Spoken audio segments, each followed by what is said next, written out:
All right, this next tutorial is going to explore layers, which you will be using quite a bit in Photoshop or in Illustrator, or in this case, Photopea. If this layers panel ever disappears on you, it could just be that you've clicked one of these on accident. You can just try to navigate back to that, but if this is gone altogether, you can go up to Window and just click Layers, and there it shall be. So in this layers panel, we have some options and adjustments up here at the top and some options and adjustments down here at the bottom. And then right here in the middle is our stack of layers. And I like to think of these like if you had a bunch of little stacks of paper, or if you had a bunch of stacks of like transparent glass. And on each of those little layers of glass, there is a little sticker.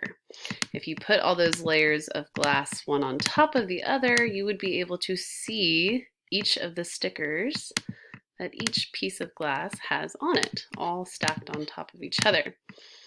And of course, if you move things around, you can hide them. So like little doggo, if I wanted him to be hidden behind the cat, there he's in front of the cat because his little layer is on top of the cat, right?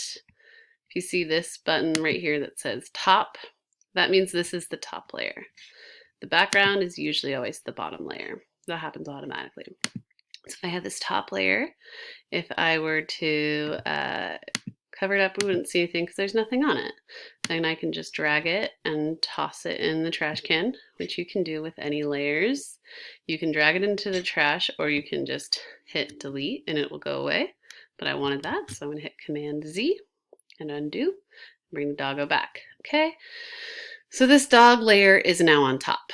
He's on top of the sunflowers, he's on top of the cat, but I could drag him underneath the cat and he disappeared. This little bounding box is still here, so that lets me know that that's where my little dog is hiding, right? That bounding box is not as big as this cat. That's not the bounding box for the cat. And if I look over here on the layer, I can see this layer is dark, it's highlighted. That means we're still focusing on that layer. If I click the cat layer, there we go. Now I can see the cat. Dog, cat. If I want to see the dog again, I bring him on top of the cat, or I could just drag him down here, and if I move him back under the layer, I can still see him. But oh look, his little ear got snipped off. I can move him up and down, hiding him behind the cat. Right? Works just like that. And since naming your layers is so important for organization, I'll just remind you that the way to do that is you double click on the little title and it'll give you a little highlight, and then you can change it to whatever you want it to say. Maybe we just say Mr. Dog. Boom. Okay.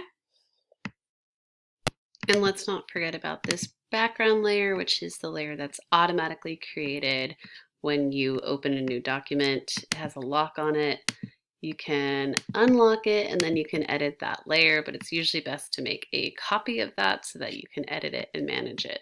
Okay, so once you've locked that layer, that means you can't do anything to it.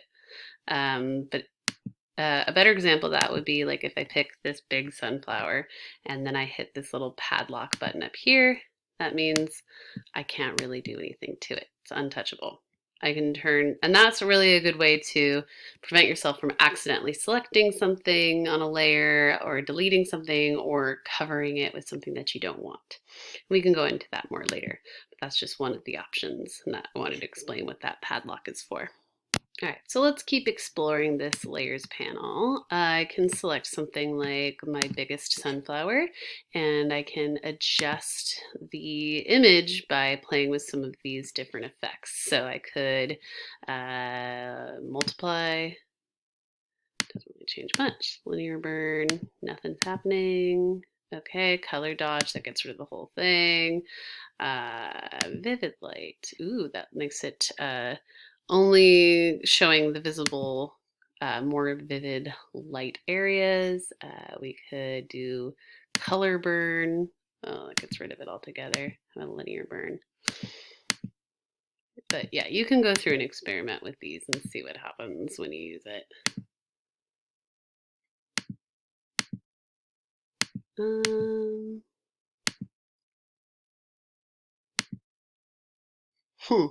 Interesting. Usually it has to be an image with a like more dramatic background for it to make any kind of real image change. But yeah, you can experiment with that and play around with that on your own with your own images. That'll come in handy later. Adjusting the opacity, that means how see-through or how not see-through it will be.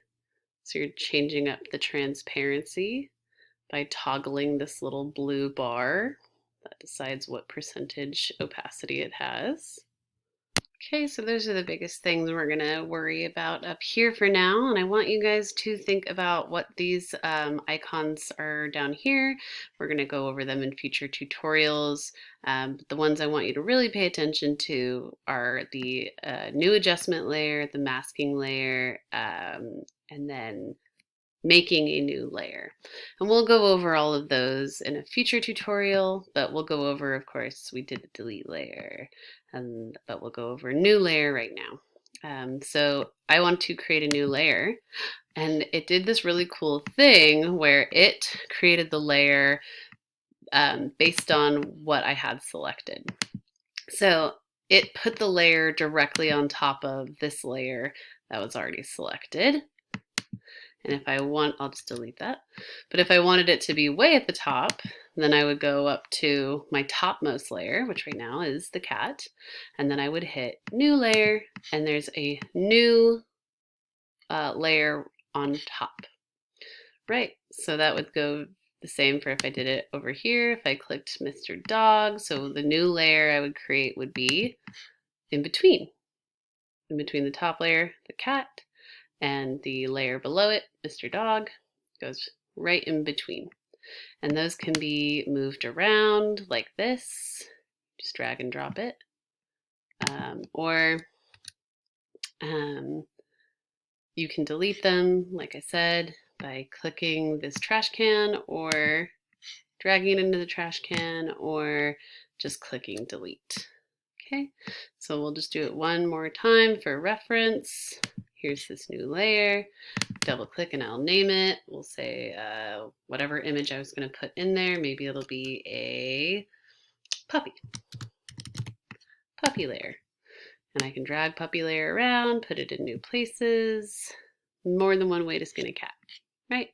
And then remember that your selection tool is going to grab whatever you have selected, in which it's going to correspond with whatever layer is highlighted.